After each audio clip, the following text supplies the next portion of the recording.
A 3-year-old girl was abused by her stepmother and locked in a cowshed filled with the stench of manure. It seemed her life was about to end, until a mysterious millionaire happened to pass by the farm and walked in to open the door no one else dared to touch. The wind howled across the field, slipping through the cracks of the old cowshed's wooden boards. The night air was heavy, like an unwashed curtain draped over everything, damp, cold, and soaked with the stench of cow manure.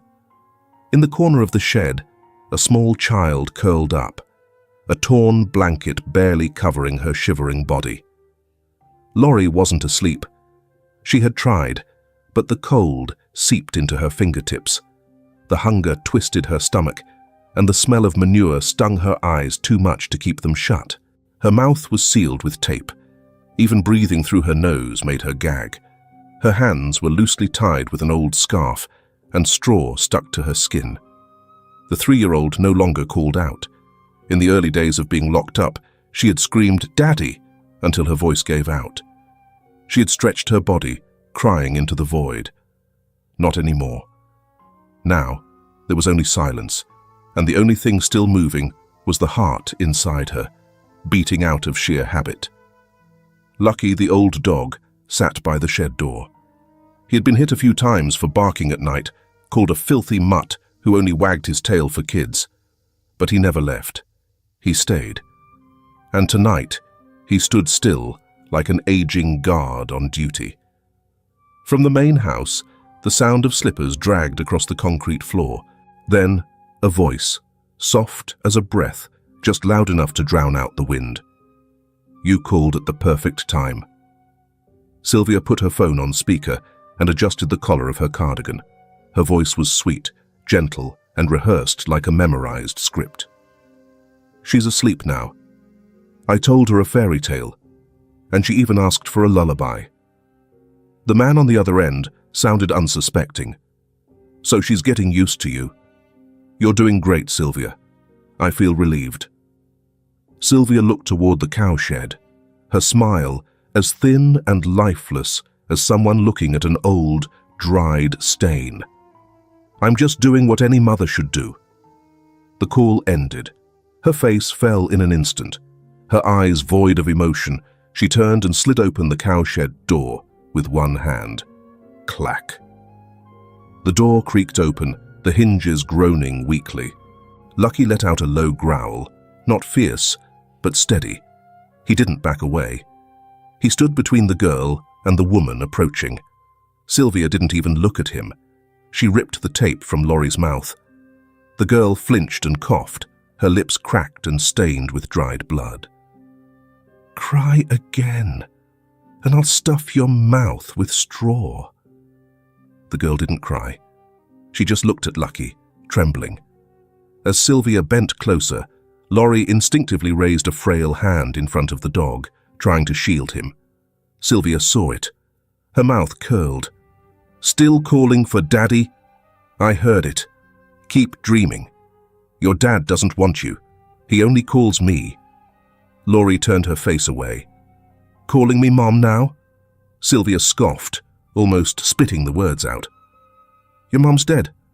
Died, giving birth to you. You have no one." "And me? I don't want to be your mother."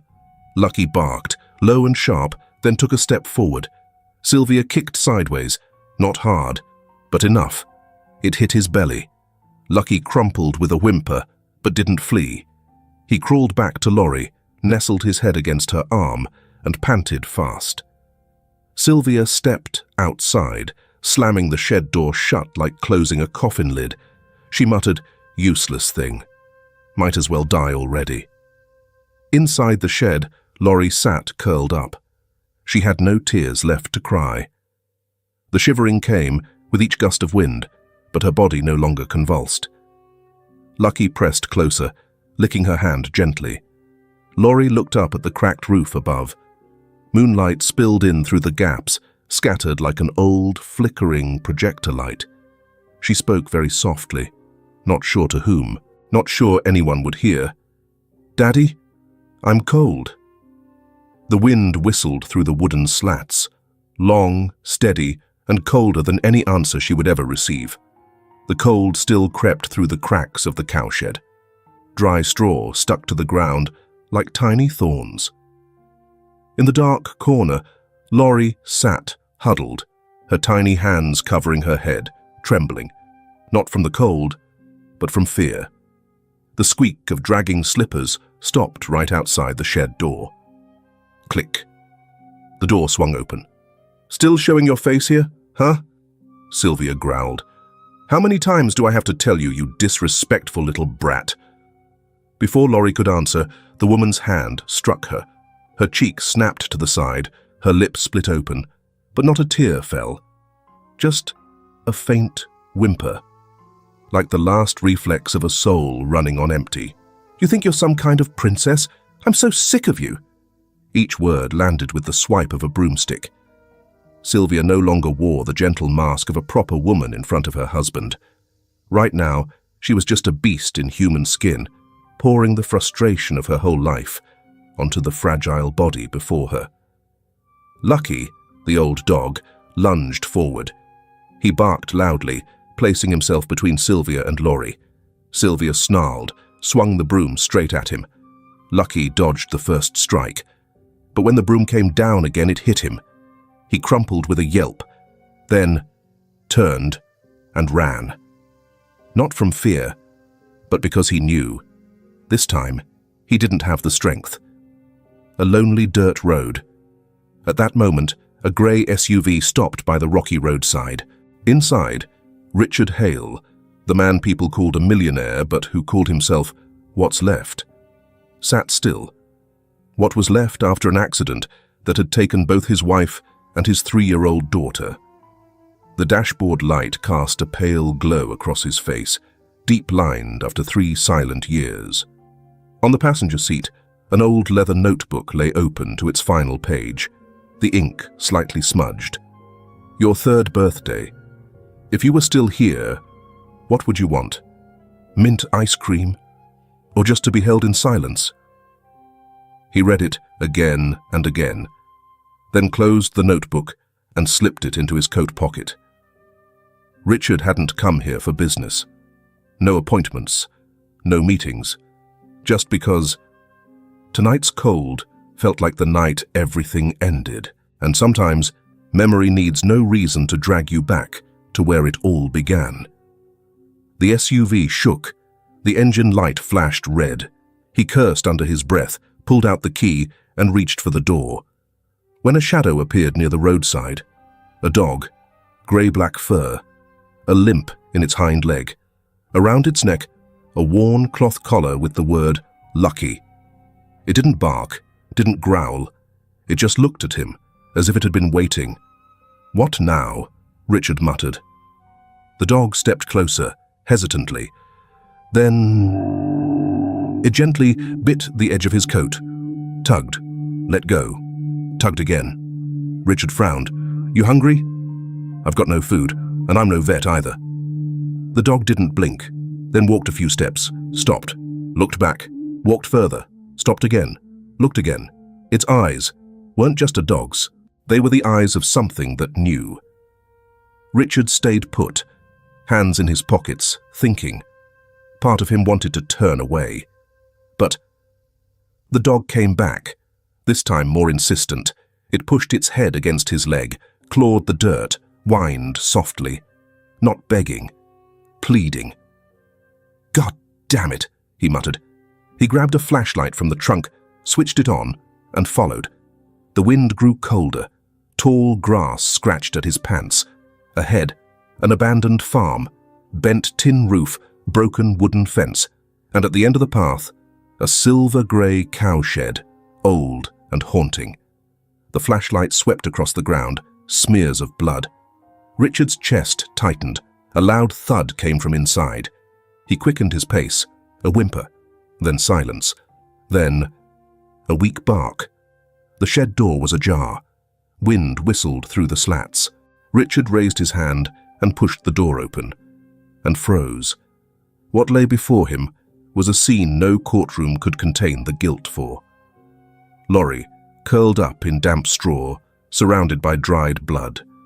One cheek bruised, her lip torn, both wrists swollen with dark bruises. She held her head, her body trembling like someone in a fever.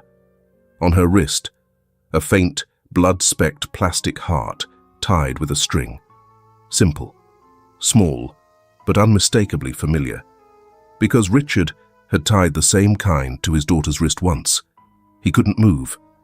The flashlight trembled in his hand, not from wind, but from the shaking of his whole body. The child didn't cry.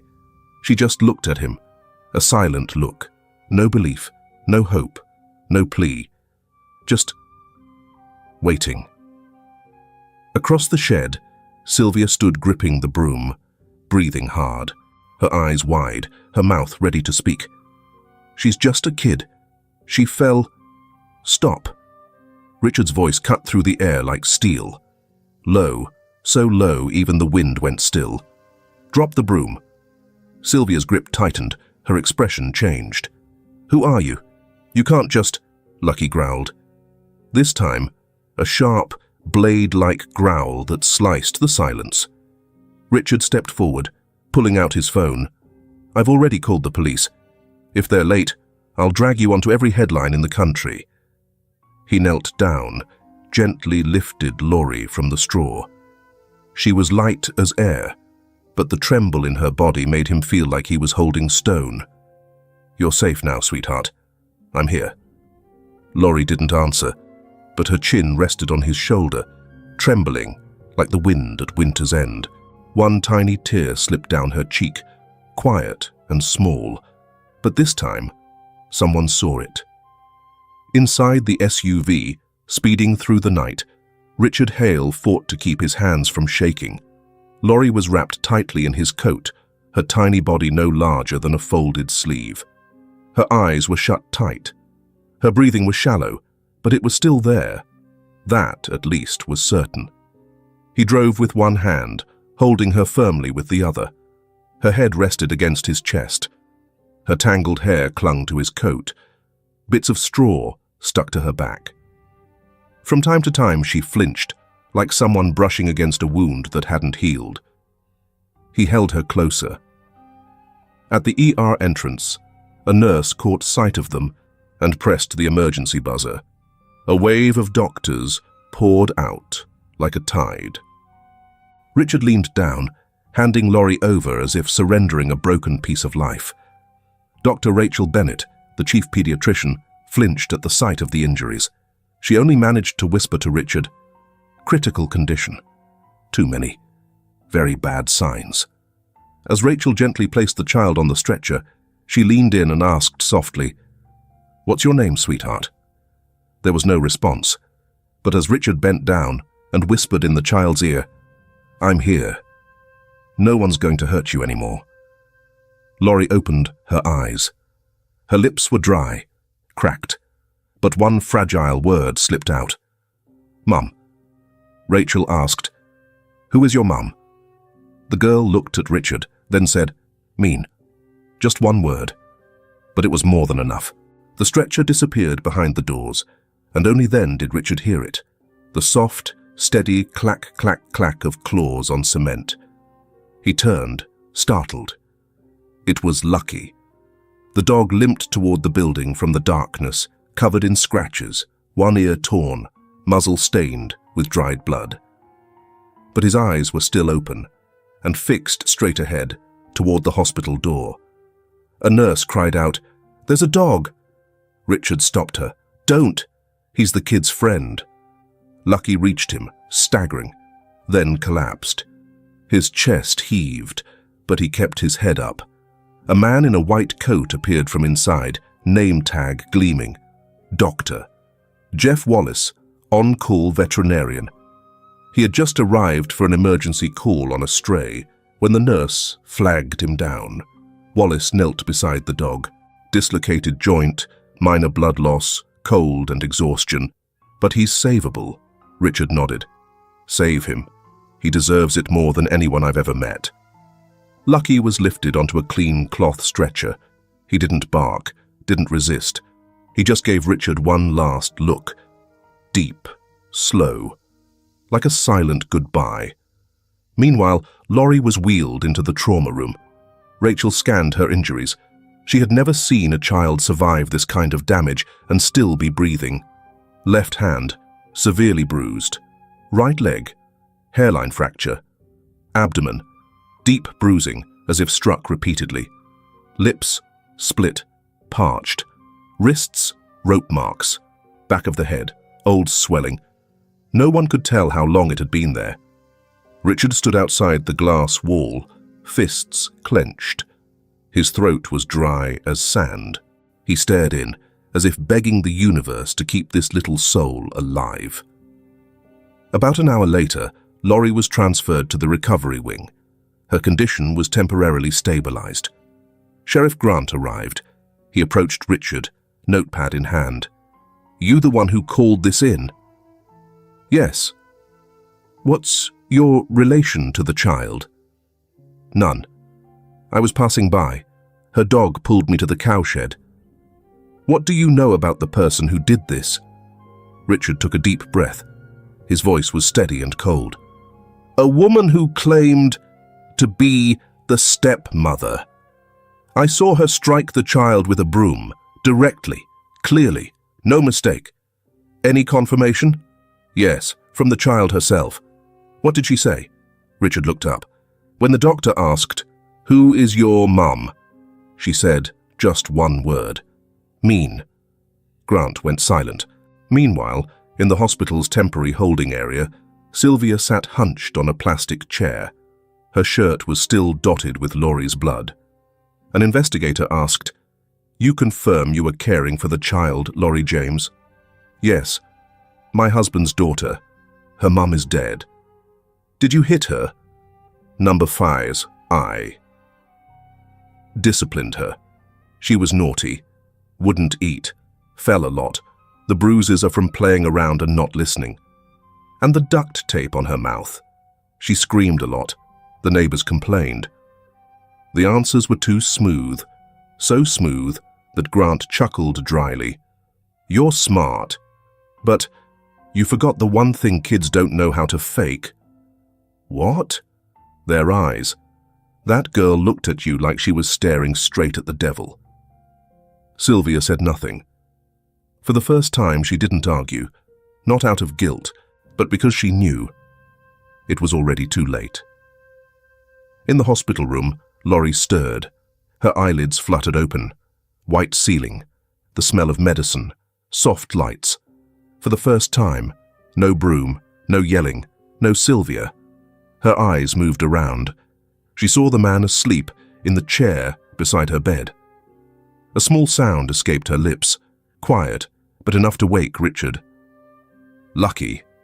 He leaned in immediately. "He's safe, being treated. He's strong. He's a hero." She looked at him. Her eyes still held fear, but they no longer ran. Her hand moved slightly, searching for something to trust. Richard held out his hand, said nothing. She grasped just one of his fingers, but she held it tightly. "What's your name?" "Laurie." "I'm Richard. From now on, I'll be the one watching over your sleep. No one will ever hurt you again. No one will lock you in the dark again." "I promise." Laurie didn't respond, but her eyes closed with a deep, calm breath.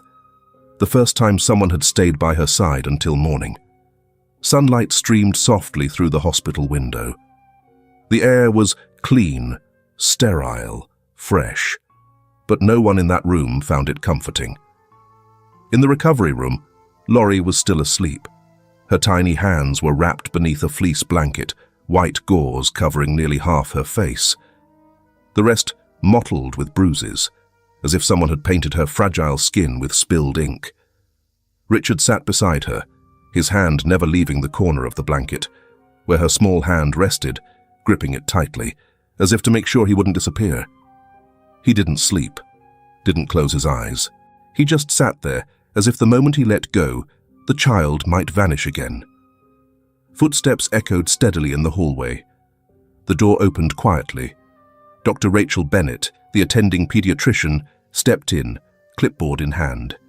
She glanced at the vital signs monitor, then gave a small nod.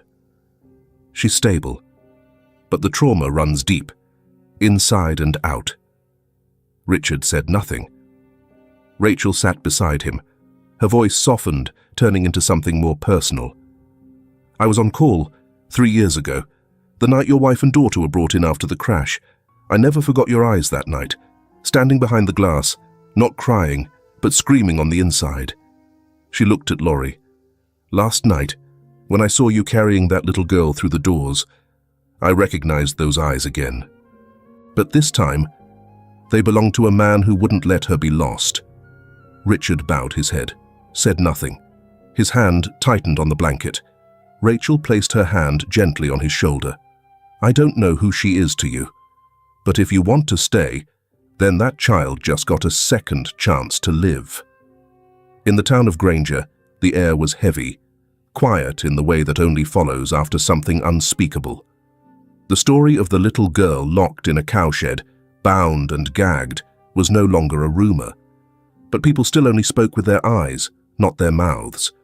At the county sheriff's station, the old wooden benches sat under a dusty window pane. People waited, renewing licenses, vehicle checks, paperwork, routine tasks. But today, no one raised their voices. No one laughed. It was as if the whole town was holding its breath, waiting to see who dared exhale first. At the far end of the hallway, a slender 12-year-old girl sat curled up on a bench.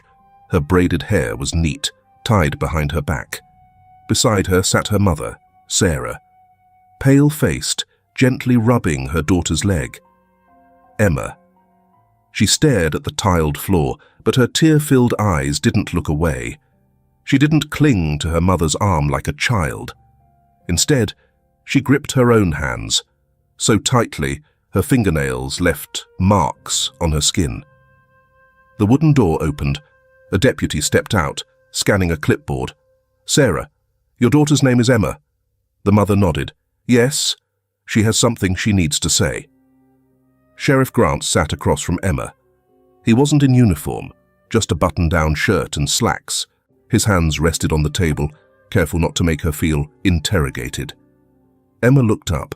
Her eyes were clear, but heavy with the weight of a child who had seen something even adults struggled to name. I saw everything. Our house is right behind theirs. From the attic window, you can see straight into Sylvia's cowshed. Grant nodded. What did you see, Emma? Emma took a deep breath, her voice rough. Many times. I saw her drag Laurie outside, tie her hands. Sometimes she taped her mouth shut. One night, she threw her into the hay like a trash bag. Laurie cried, but it was quiet, crying without sound. Did you ever tell an adult?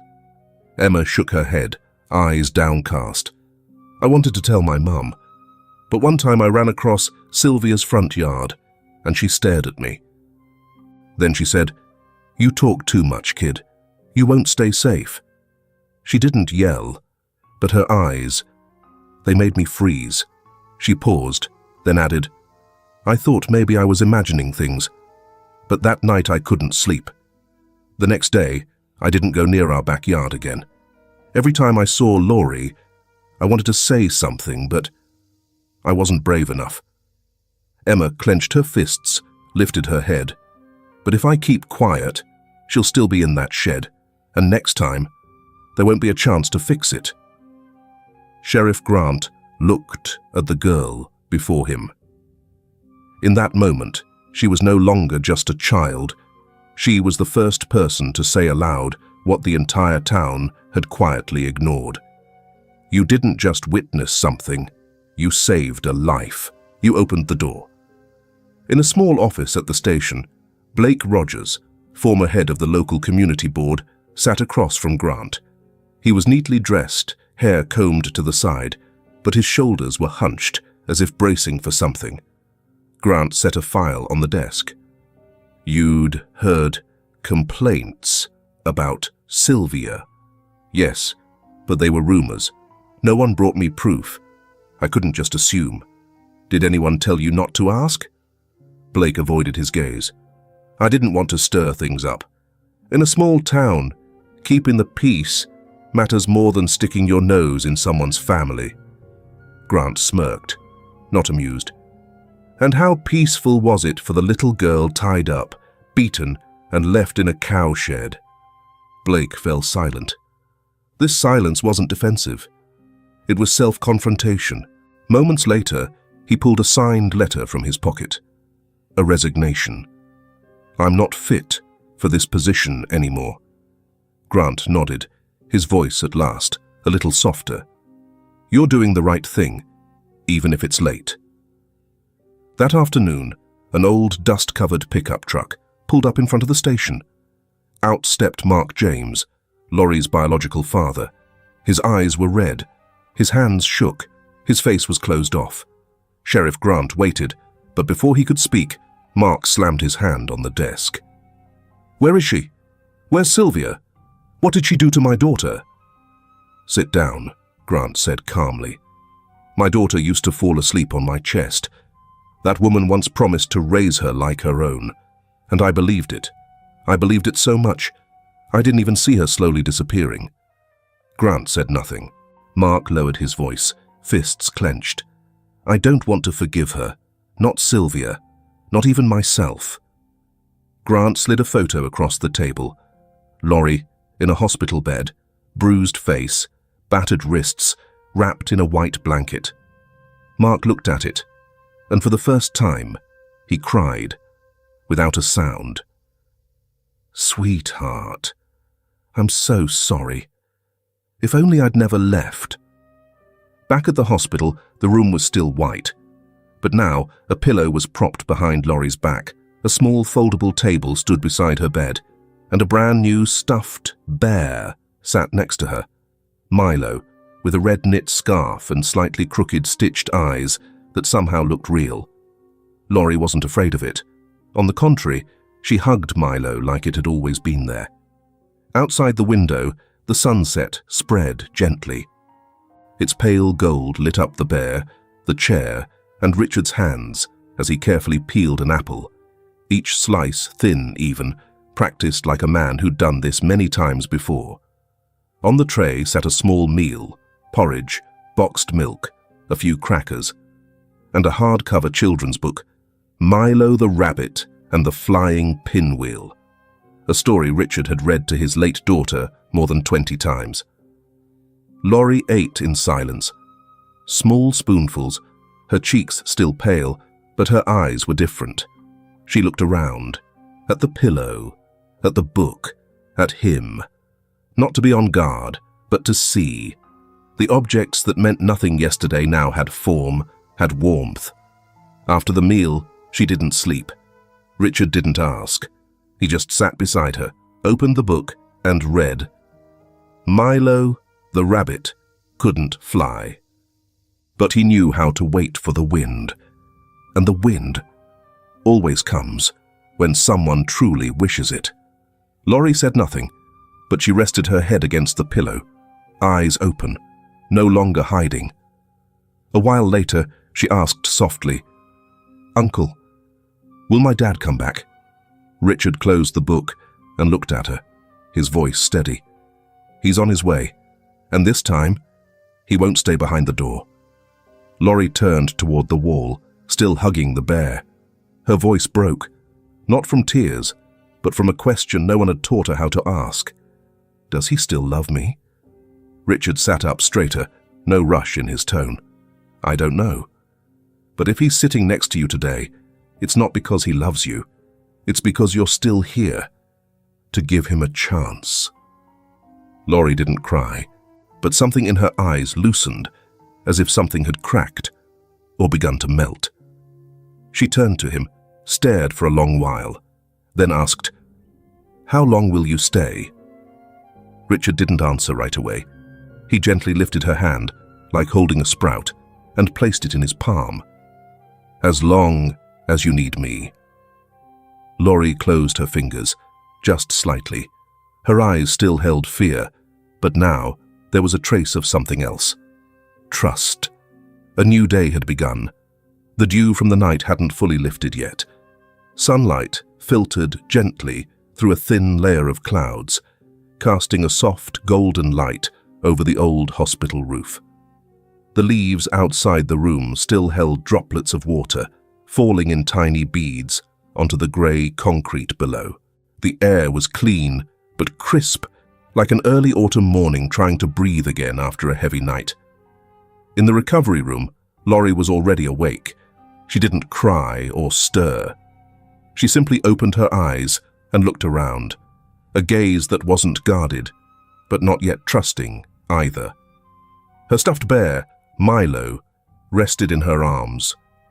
On the small tray beside her were a cup of warm milk, a few slices of peanut butter toast, and the same picture book from last night, opened silently to the page where Milo the rabbit was trying to learn how to fly. Richard sat beside her bed. His chin rested on his hand, dark circles under his eyes, but despite his exhaustion, his gaze still held steady patience. "Would you like something to eat?" he asked gently. Laurie gave a small nod. She didn't speak, but she nodded, and that was enough. Downstairs, on the first floor of the hospital, Mark James stood frozen in front of the room directory, his hair unkempt under a faded fabric cap, one hand clutching a small bouquet of wild daisies wrapped in newspaper. The morning breeze crept through the collar of his jacket, trailing down his back, colder than he'd expected, but not as cold as something else, the feeling of a man who had once been a father and had somehow dropped that title somewhere along the road, between long-haul truck stops and silent goodbyes. Will she even recognize me? Or am I just a name left smudged in the corners of her memory? He walked slowly toward her room. Every step felt like walking on coals of shame he could no longer put out. Laurie turned toward the door. A man she didn't know was standing there. He didn't speak, didn't move quickly. His hands trembled, eyes sunken, the shoulders of his jacket worn thin. In his hands, a bouquet of daisies, the same kind she had once seen in an old photo frame beside her mother's memorial. She squinted slightly, then asked, "Who are you?" Mark tightened his grip on the flowers. He heard her clearly, but he wasn't hurt. He didn't feel rejected, because he knew his daughter hadn't forgotten him. She just didn't recognize the man standing in front of her. Time had taken his face, but it hadn't erased her memory of love. Inside her heart, there was still someone called Daddy, but that someone didn't quite match the man trembling before her now. Mark nodded. He stepped slowly into the room. "I'm Mark, the man who held you on your first day, the one who used to be your dad, and now just wants to learn how to be that again." Laurie didn't answer. She pulled Milo closer and sat still. Mark sank into a chair across the room. He didn't dare come closer. "I'm not asking for forgiveness, just to sit here, if you'll let me. No talking, no touching, just sitting, like a chair that doesn't want to be thrown away anymore." Laurie tilted slightly, shifting just enough to leave a small space beside her. A space not large, but not closed either. From the doorway, Richard remained quiet. He saw that space, not an invitation, but not a wall either. When the nurse entered to check vitals, Mark quietly stepped out to let them work. Before he left, he turned one last time to look at his child, to see her injuries, to see the eyes that no 3-year-old should ever have to wear. He was filled with regret, with shame, and maybe it was too late, but he saw her. In the hallway, Mark and Richard sat quietly outside the room. Sunlight streamed through the windows, casting a long golden streak across the tile floor. Mark exhaled softly. "I've heard about you. The sheriff told me. And then, you saved my daughter. At the moment, I should have been the one standing there." Richard didn't respond. Mark continued, his voice rough. "I didn't know she was being hurt. I saw her growing thinner, quieter. Her eyes always looked like she was about to cry. But I didn't ask. I said, "She'll be fine." But the truth is, I said that for myself. I chose comfort over confrontation. Richard looked at him, not accusing, but not comforting either. Mark lifted his head. I didn't come to take her back. I came to stand beside her. If the court needs someone to testify that I was absent, that I failed, and now I want to make it right, I'll say it. I may not be fit to be her father, but I can be a witness to the truth. Richard nodded slowly. I don't believe in words, but I see you're here, and you're not walking away. And what about you? Where are you listening to this story from? A nearly empty bus ride, the corner of your familiar bedroom, or somewhere in the quiet of your own heart? Have you ever stood outside when you should have stepped in? Is there someone whose name you once forgot how to say? Share your thoughts in the comments, because sometimes a single word spoken at the right moment is the only thing that can pull someone back from the darkness they don't know how to name. Afternoon in Granger, the sky was veiled in a thin layer of mist. The cold air crept quietly into shirt collars, giving people chills, even though no wind was actually blowing. After a long morning at the hospital, after his conversation with Richard, Mark James didn't go to the sheriff's office. Instead, he quietly drove back to the farm, the place that once was home, where a real family's laughter used to live, and also the place where he had handed his daughter over to someone heartless. The old wooden gate creaked as he pushed it open. Weeds had overgrown the path, wild and untouched.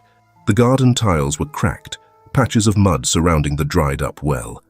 And then, the cowshed. Mark froze when he saw it. He walked toward it, slowly, each step heavier under the weight of memory.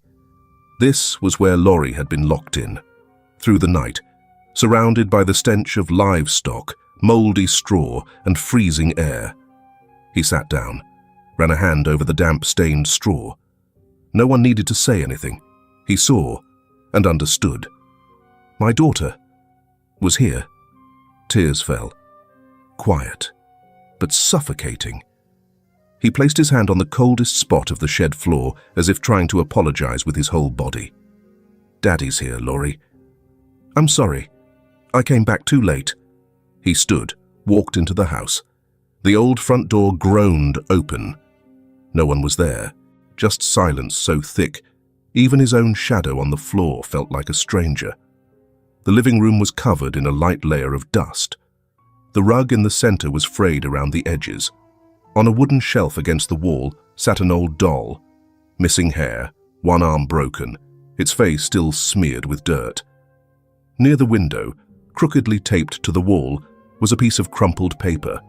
Waxy colors faded, the corners curled and yellowed with time. Mark stepped closer. Crayon strokes, messy and unrefined, circles with no shape, streaks like trees, and a thick red smear in the center like a head with no eyes. A single red line crossed where the mouth should have been. No name, no words, just pain. She couldn't speak, but she drew. Mark trembled as he held the paper. His body felt weightless. It's been here all this time, and I never really looked. He collapsed onto the floor, head in his hands. The smell of the house wasn't the scent of life anymore. It was the stench of regret that had never been spoken out loud. An hour later, Mark drove to the sheriff's office. No more tears. Only a man walking with the clarity of someone who'd just woken up from a 3-year sleep. The metal door closed behind him. Inside the holding cell, Sylvia Patterson sat waiting. Her hands cuffed, her eyes cold. Her face was thinner after several days in detention, but her gaze still held that bitter sharpness that had once made the entire neighborhood avoid confronting her. "You here to preach?" she said first, her lips pressed tight. "Spare me the speech."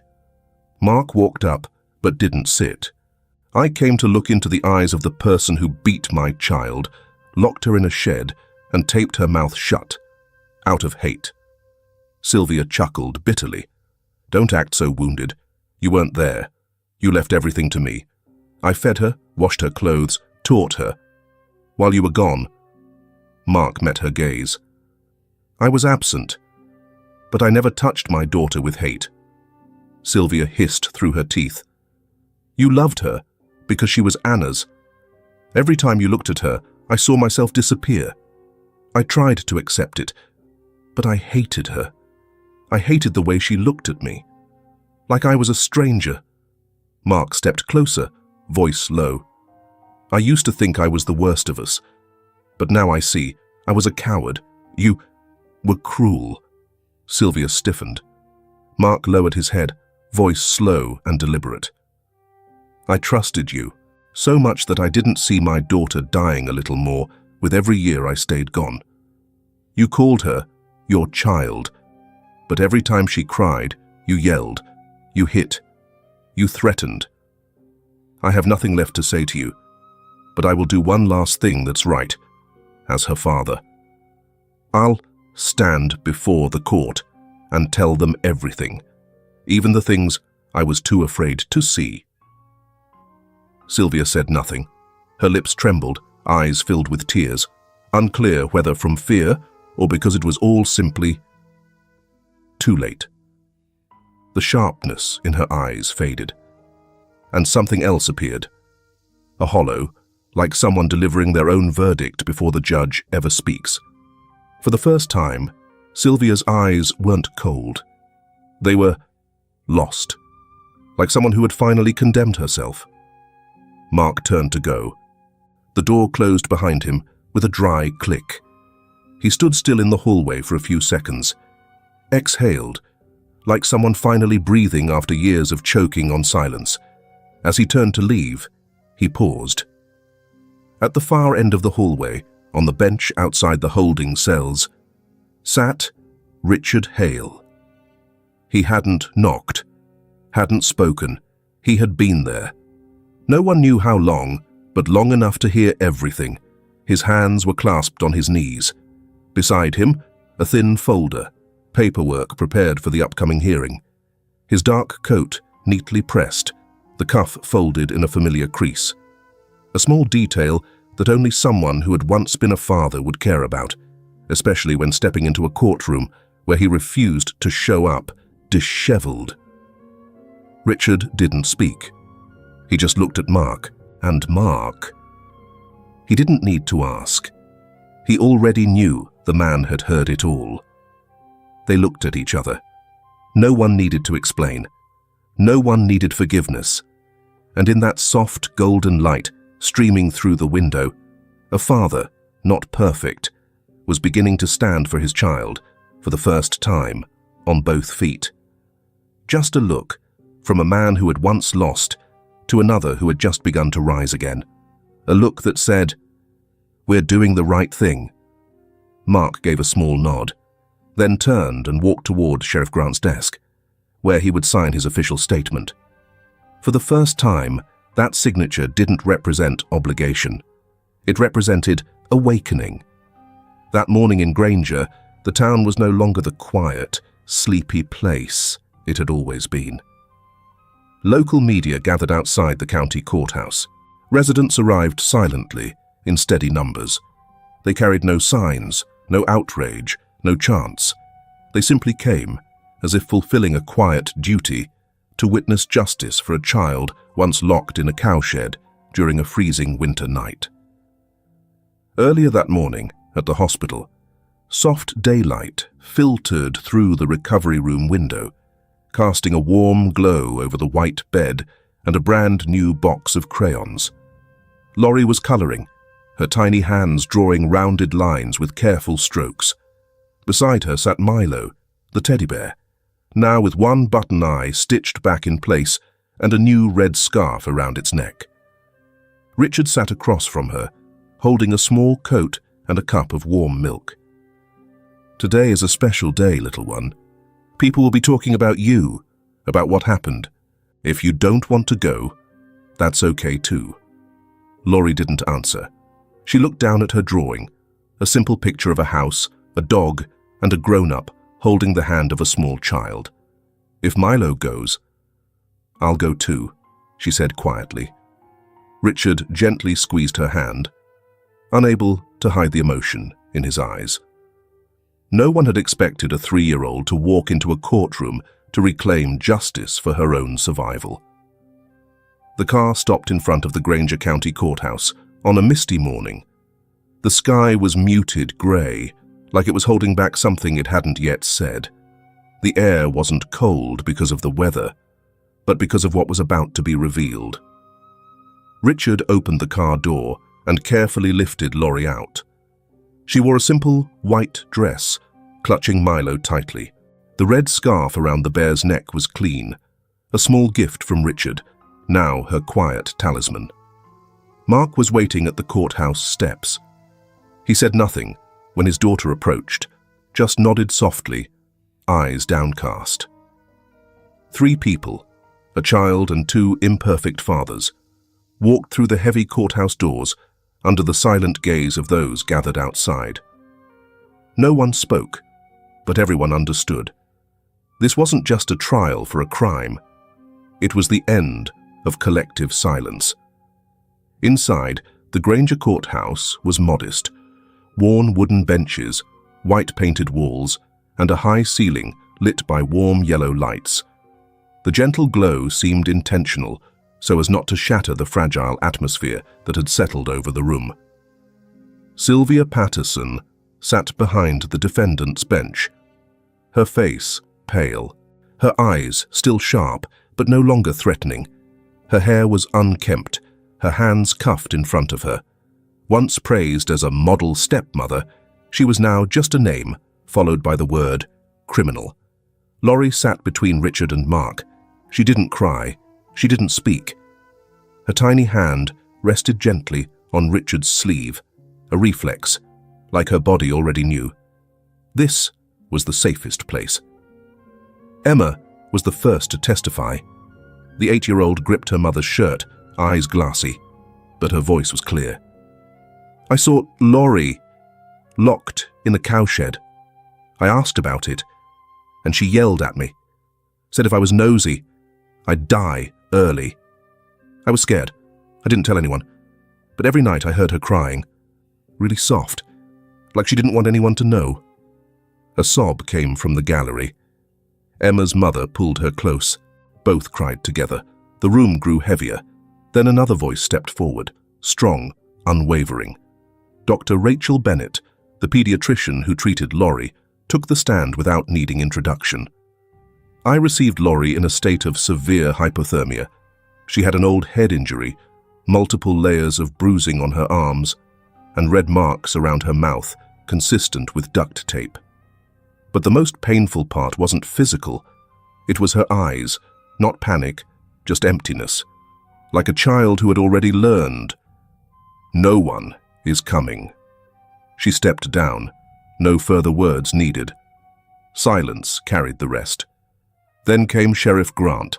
His eyes couldn't hide his guilt. I'm the county sheriff, the man who should have acted sooner. I received a report from Mr. Richard Hale, and when I investigated, what I found was worse than anything I imagined. I'm not here to defend myself.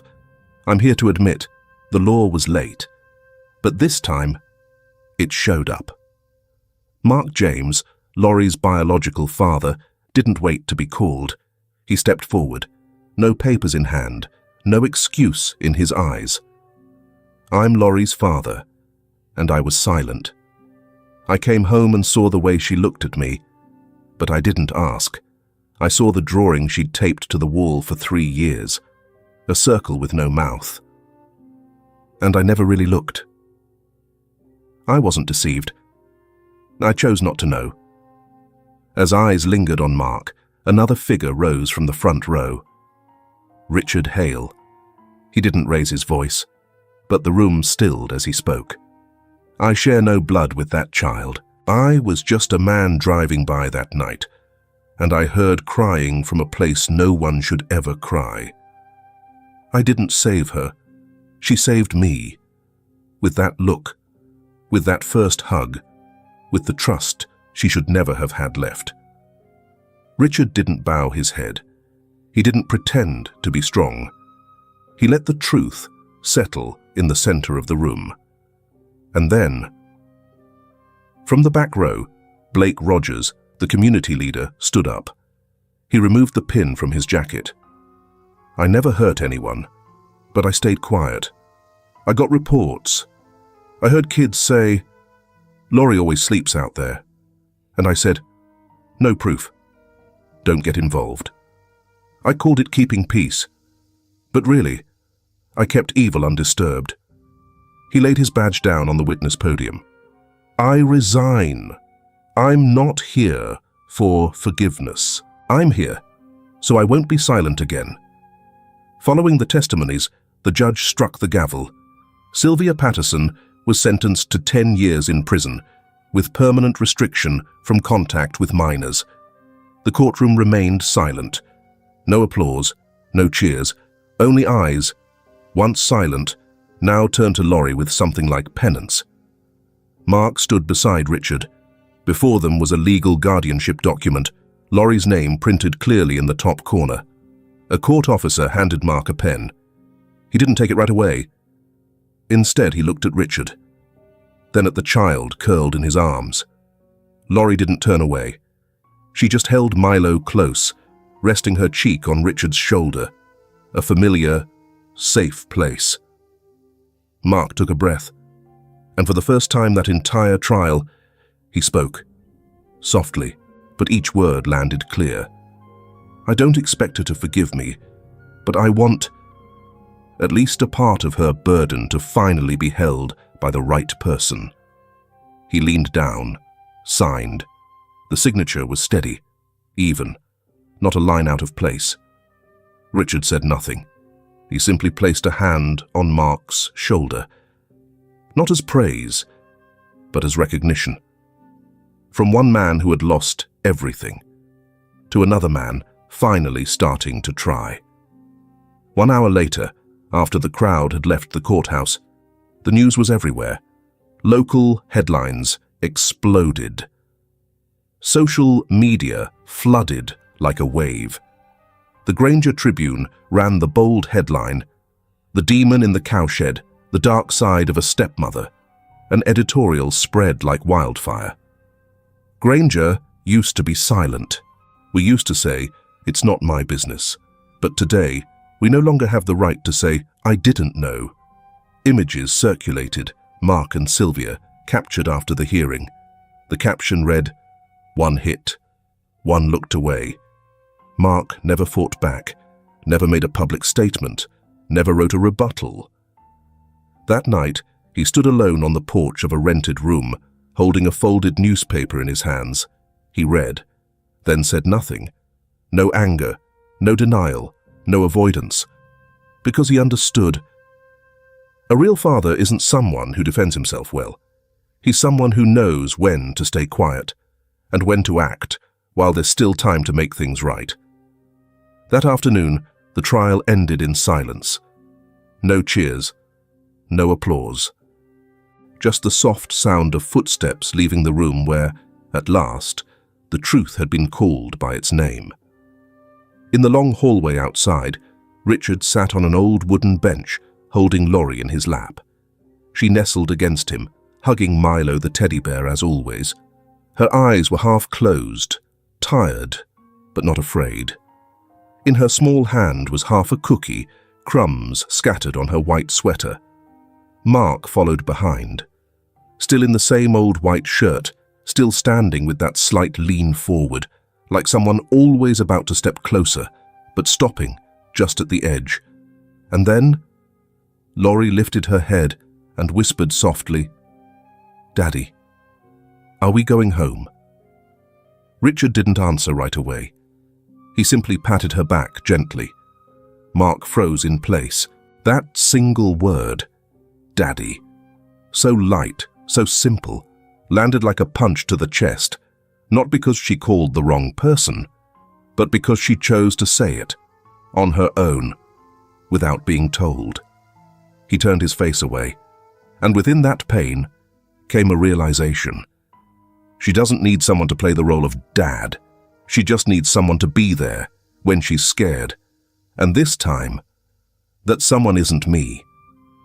Weeks later, Laurie was discharged on a windless, quiet morning. Richard and Mark both came to pick her up.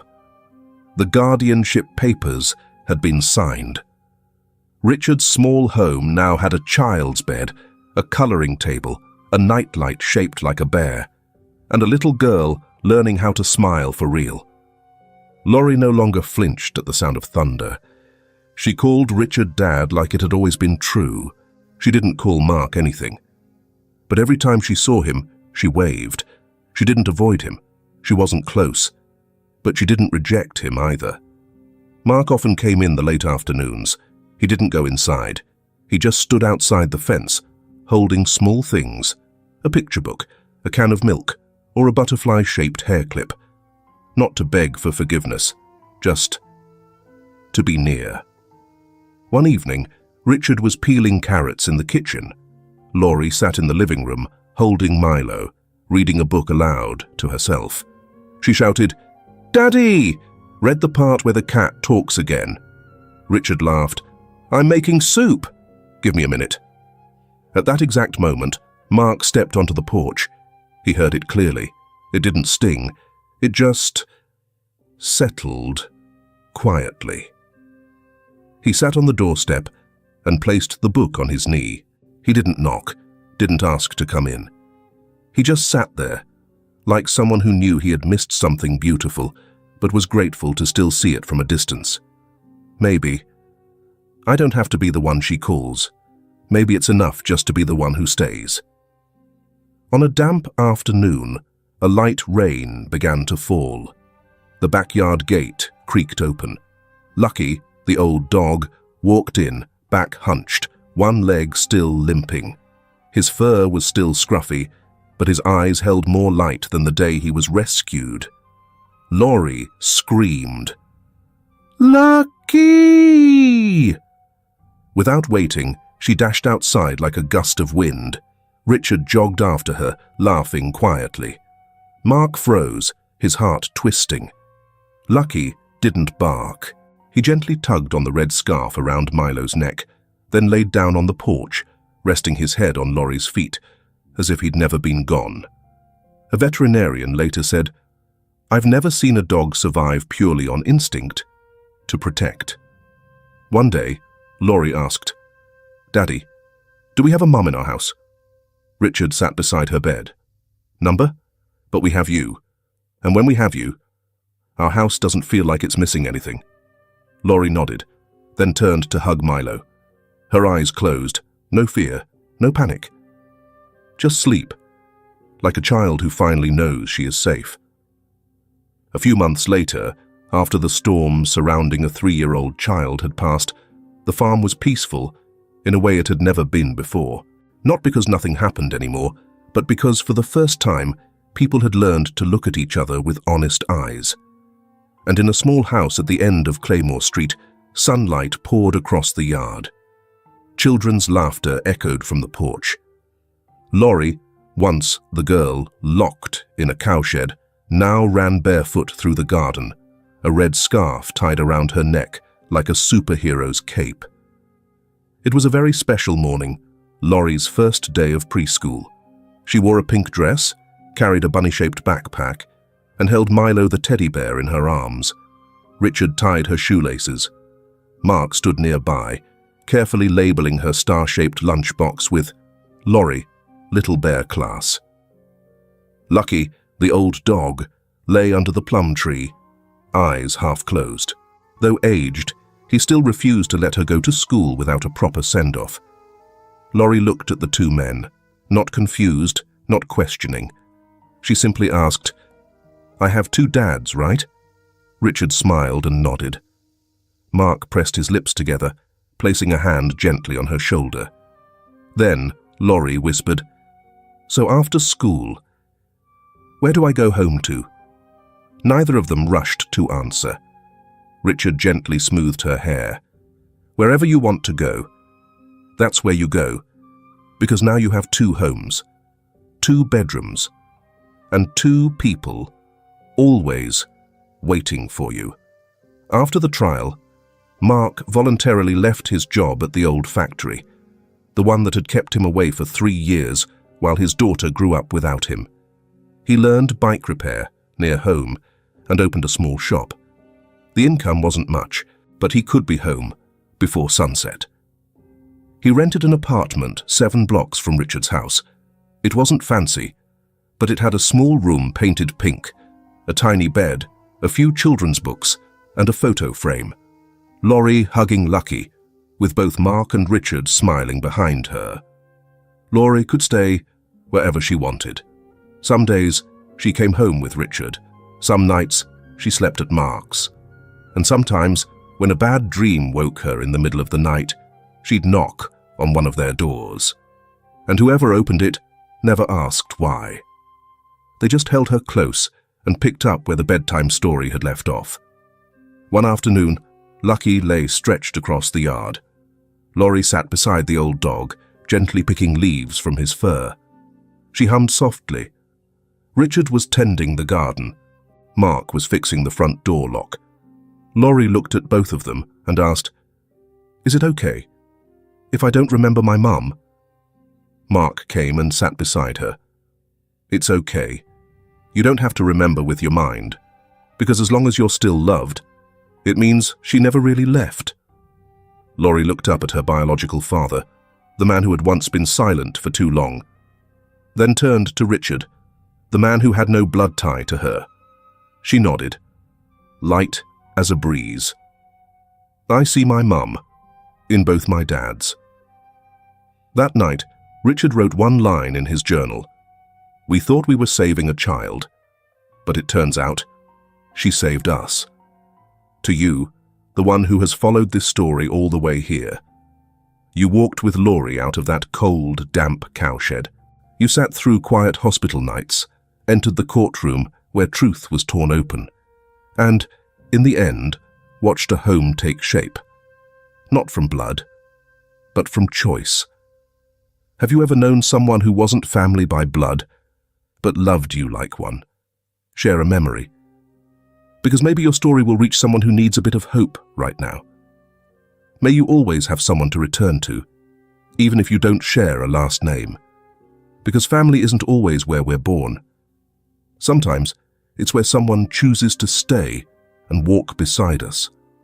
Thank you for listening, and may your heart feel just a little warmer after this story.